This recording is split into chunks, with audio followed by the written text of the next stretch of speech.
Halo hai, Sobat GP kembali hadir untuk menemani hari kalian dengan update berita seputar Grand Prix dunia. Bos Pramac Yamaha Gino Borsoi menyarankan agar Pecco Bagnaia melihat data balapan milik rekan setimnya Marc Marquez. Performa Francesco Bagnaia di MotoGP 2025 sejauh ini belum sesuai harapan. Meski berstatus sebagai pembalap utama tim pabrikan Ducati, ia justru tertinggal dari rekan setim barunya Marc Marquez. Kondisi ini membuat petinggi Pramac Racing Gino Borsoi menyarankan Bagnaia untuk mulai membuka diri terhadap data milik Marquez. Menurut Borsoi, tidak ada salahnya bagi Bagnaia untuk sesekali menurunkan egonya dan meniru apa yang dilakukan Marquez demi meningkatkan performa.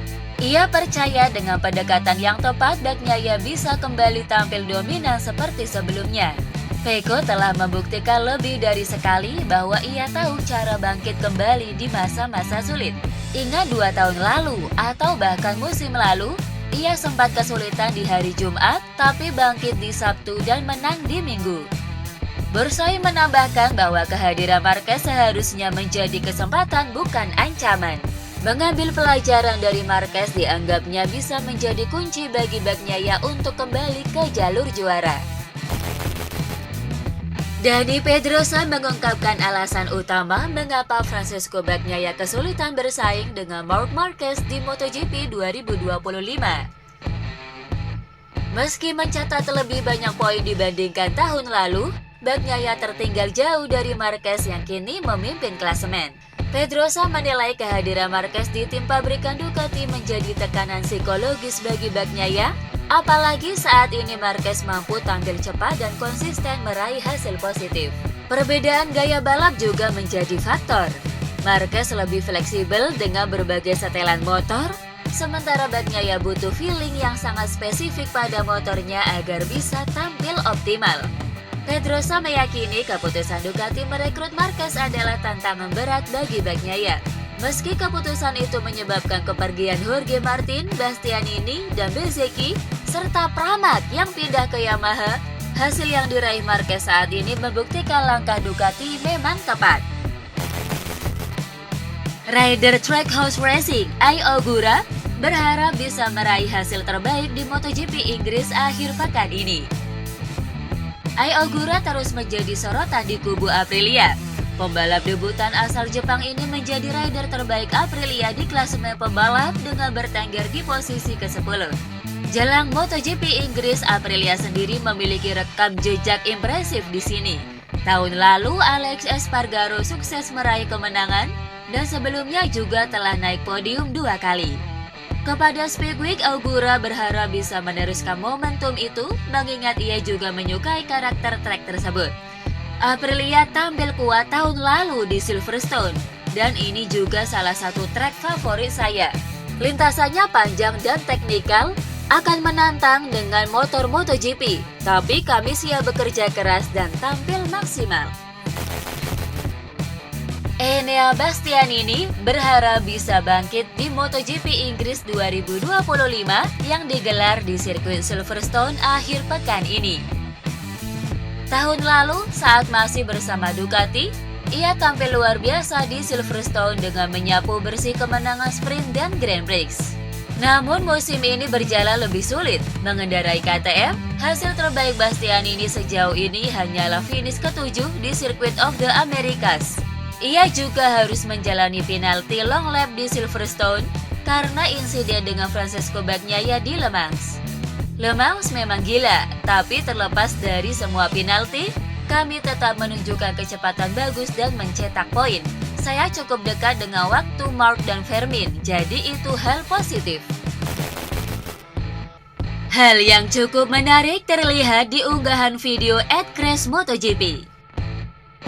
Adalah sosok Thomas Mauban yang tak lain adalah sahabat sekaligus asisten pribadi Fabio Quartararo yang terlihat sedang mendorong motor test rider Ducati, Michel Pirro. Pirro yang sedang mengetes motor Desmosedici GP25 mengalami kendala teknis. Alhasil untuk kembali ke garasi Ducati, Pirro pun meminta bantuan pada Tom untuk mendorong motornya dengan cara di-stud. Tidak ada keterangan di mana video ini diambil. Besar kemungkinan momen ini terjadi saat tes di Misano beberapa hari yang lalu, mengingat Yamaha dan Ducati melakukan tes privat di sirkuit tersebut. Bos Honda, Alberto Puig, menyatakan keyakinannya bahwa Honda akan segera kembali ke puncak MotoGP. Setelah beberapa tahun mengalami masa sulit, Honda mulai menunjukkan kemampuan positif di awal musim 2025. Langkah besar diambil dengan restrukturisasi tim, termasuk pembentukan departemen teknis di Eropa. Kerjasama yang lebih erat antara pabrik dan tim di sirkuit membuat pengembangan motor semakin lancar. Hasilnya mulai terlihat dengan kemenangan Johann Zarco di MotoGP Perancis. Situasi ini menarik perhatian pembalap top, termasuk Jorge Martin yang dikabarkan mempertimbangkan pindah ke Honda pada 2026. Dilansir dari Crash, Puig menilai bahwa akan mudah bagi Honda untuk merekrut rider top apabila RC Tuan Trivi telah kembali ke performa terbaiknya.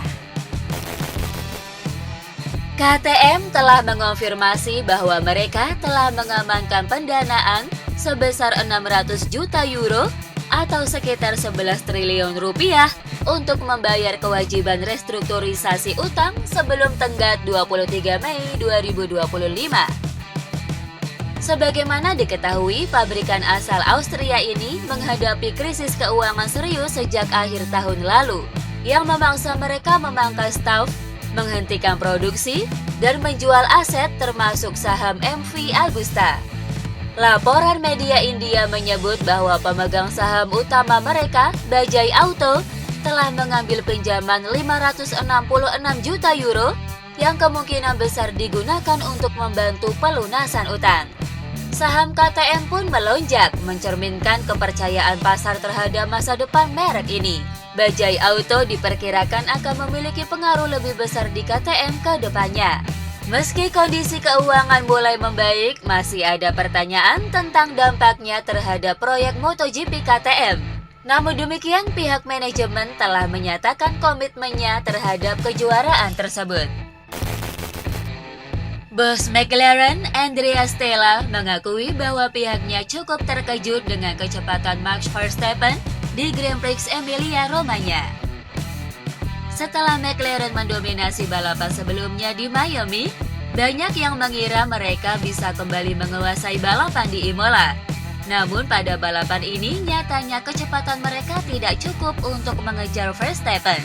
Meski Lando Norris dan Oscar Piastri finish di posisi kedua dan ketiga, mereka tidak mampu menyaingi Verstappen yang memenangkan balapan dengan melakukan manuver menyalip berani di tikungan Tamburello untuk mengambil alih posisi terdepan dari Piastri sejak putaran pertama. Kami terkejut dengan performa Red Bull yang sangat kuat. Balapan hari ini sangat ditentukan oleh pertukaran posisi di tikungan pertama. Setelah itu, kami mencoba mengejar, tapi sayangnya kecepatan kami tidak cukup untuk menyaingi Max. Lando Norris membicarakan hasil balapannya di GP Emilia-Romagna akhir pekan lalu. Lando Norris mengaku sudah berjuang maksimal pada GP Emilia-Romagna di sirkuit Imola. Namun ia menghadapi kesulitan sejak sesi kualifikasi, di mana ia hanya mampu start dari posisi keempat, berbeda dengan rekan setimnya Oscar Piastri yang berhasil meraih pole position. Dengan posisi start yang kurang ideal itu, Norris harus bekerja ekstra keras selama balapan utama. Berkat strategi dan usaha keras, ia berhasil finish di posisi kedua tepat di belakang Max Verstappen yang keluar sebagai pemenang. Norris menyadari bahwa masalah utamanya memang dimulai sejak kualifikasi. Ia mengaku selalu harus berjuang lebih keras di hari balapan karena hasil kualifikasi yang kurang memuaskan. Meskipun begitu, ia tetap merasa percaya diri dan optimis akan terus memperbaiki performanya.